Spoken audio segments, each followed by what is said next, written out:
President Trump এবং আমি খামেনেইকে কঠোর হুঁশিয়ারি দিয়েছিলাম। আমরা তাকে জানিয়ে দিয়েছিলাম, তুমি যদি তোমার এই মৃত্যু শিল্প অস্ত্র কারখানা পুনরায় গড়ে তোলার চেষ্টা করো, তবে আমি এমন এক শক্তি দিয়ে তোমাকে নিশ্চিহ্ন করে দেব, যার অস্তিত্ব সম্পর্কে তোমার বিন্দুমাত্র ধারণাও নেই। ইসরায়েলের নাগরিকবৃন্দ, আমার ভাই ও বোনেরা, আমরা এক ঐতিহাসিক সময়ের মধ্য দিয়ে যাচ্ছি, এমন দিন যা ইসরায়েলের ইতিহাসে স্বর্ণাক্ষরে লেখা থাকবে। অপারেশন হেয়ার্স রোর, খরগোশের গর্জন, আমাদের গর্জন ক্রমশ জোরালো হয়ে উঠছে। আমরা ইরানের সেই সন্ত্রাসী শাসন ব্যবস্থাকে পবিত্র করার, শুদ্ধ করার কাজে নিয়োজিত। আমরা সেই অপকর্মের হোতা লেবানন ভিত্তিক হিজবুল্লাহকে আঘাত করছি এবং পবিত্র করছি।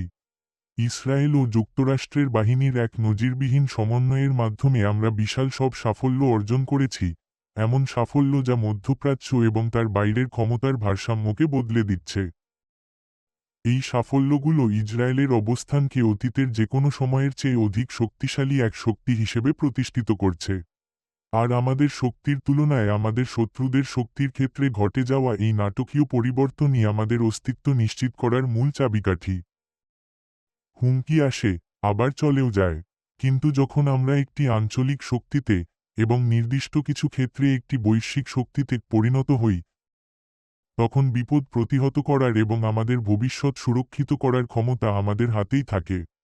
1993 সালে আমি একটি সংবাদপত্রে একটি নিবন্ধ প্রকাশ করেছিলাম এবং তাতে লিখেছিলাম, ইসরায়েলের অস্তিত্বের প্রতি সবচেয়ে বড় বিপদ আরব দেশগুলোতে নয়, বরং তা নিহিত রয়েছে ইরানে। সেই সময় থেকে গত 30 বছরেরও বেশি সময় ধরে সেই স্বৈরাচারী ও খুনি শাসন ব্যবস্থা প্রকৃতপক্ষে যুক্তরাষ্ট্র ও পশ্চিমা বিশ্বের ক্ষতি সাধনে কাজ করে গেছে।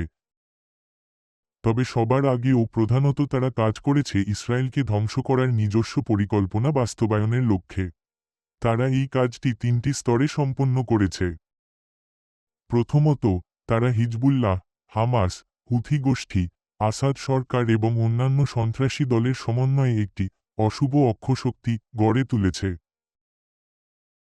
দ্বিতীয় স্তরে, তারা লক্ষ লক্ষ প্রাণঘাতী ব্যালিস্টিক ক্ষেপণাস্ত্রের এক বিশাল সম্ভার গড়ে তোলার কাজে নিয়োজিত ছিল, এবং তৃতীয় স্তরে, তারা পারমাণবিক বোমা তৈরির কাজ হাত দিয়েছিল, যার ঘোষিত লক্ষ্য ছিল পৃথিবীর বুক থেকে আমাদের অস্তিত্ব সম্পূর্ণভাবে মুছে ফেলা।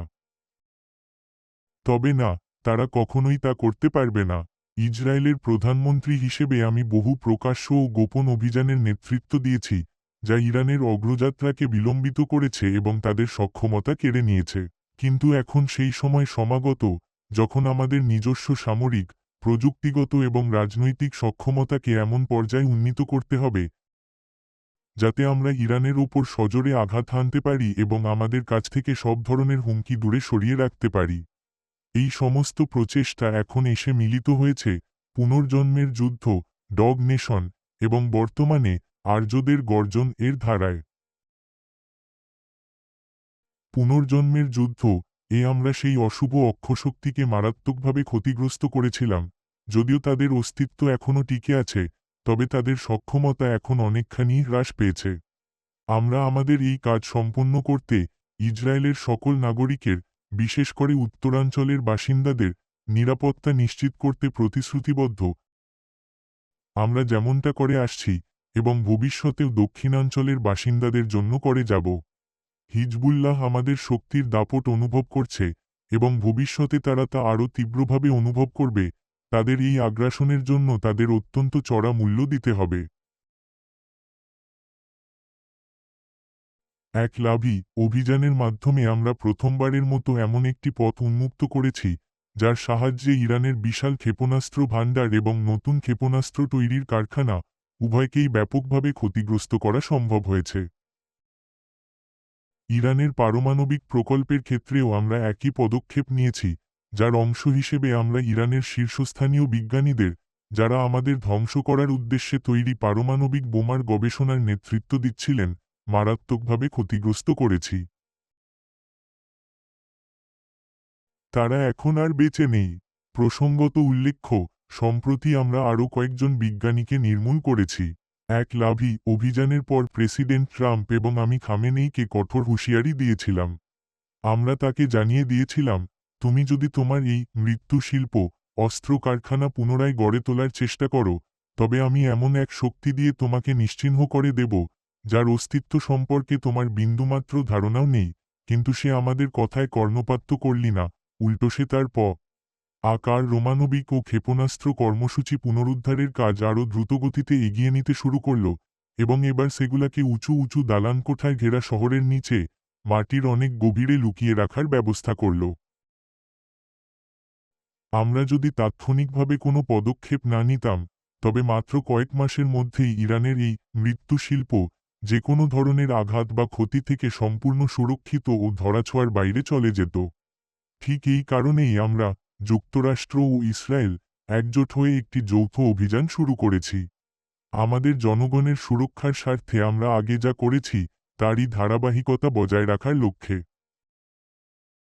আমাদের লক্ষ্য হল ইরানকে পারমাণবিক অস্ত্র তৈরি করা থেকে বিরত রাখা এবং এমন সব ব্যালিস্টিক ক্ষেপণাস্ত্র তৈরি করা থেকে নিবৃত করা যা ইসরায়েল, যুক্তরাষ্ট্র এবং সমগ্র বিশ্বের নিরাপত্তার জন্য হুমকি হয়ে দাঁড়াতে পারে। এটাই আমাদের মূল লক্ষ্য। অতি অল্প সময়ের মধ্যেই আমরা স্বৈরাচারী খামেনেইকে এবং তার এই সন্ত্রাসী শাসনামলের আরও অনেক শীর্ষস্থানীয় ব্যক্তিকে নির্মূল করেছি। আমরা সেই পুরনো স্বৈরাচারীকে যেমন নির্মূল করেছি, তেমনি তার স্থলাভিষিক্ত নতুন স্বৈরাচারী মোজতবাকেও, যে কিনা বিপ্লবী রক্ষী বাহিনীর হাতের পুতুল মাত্র, কোণঠাসা করে ফেলেছি। এখন সে আর জনসমক্ষে মুখ দেখানোর সাহস পায় না। আমরা ইরানের পারমাণবিক অবকাঠামো, ক্ষেপণাস্ত্র ও উৎক্ষেপণ ব্যবস্থা, দমন পীড়নের সদর দপ্তর, শাসক গোষ্ঠীর ক্ষমতার কেন্দ্রবিন্দু এবং আরও অনেক গুরুত্বপূর্ণ লক্ষ্যবস্তুকে সফলভাবে আঘাত করে অকার্যকর করে দিয়েছি। একই সাথে আমরা আরেকটি লক্ষ্য অর্জনের জন্য কাজ করে যাচ্ছি, আর তা হল ইরানের সাধারণ জনগণের জন্য এমন একটি অনুকূল পরিবেশ বা পরিস্থিতি তৈরি করা, যাতে তারা নিজেরাই সেই নৃশংস ও স্বৈরাচারী শাসন ব্যবস্থাকে, যা প্রায় 1 শতাব্দী ধরে তাদের ওপর চেপে বসে আছে, চিরতরে উচ্ছেদ করতে সক্ষম হয়। আমরা বিপ্লবী রক্ষী বাহিনী এবং বাসিজ উভয়ের ওপরই রাজপথে এবং তল্লাশি চৌকিগুলোতে মারাত্মক আঘাত হানছি, আর আমাদের সাহায্যের হাত এখনও আপনাদের দিকে প্রসারিত।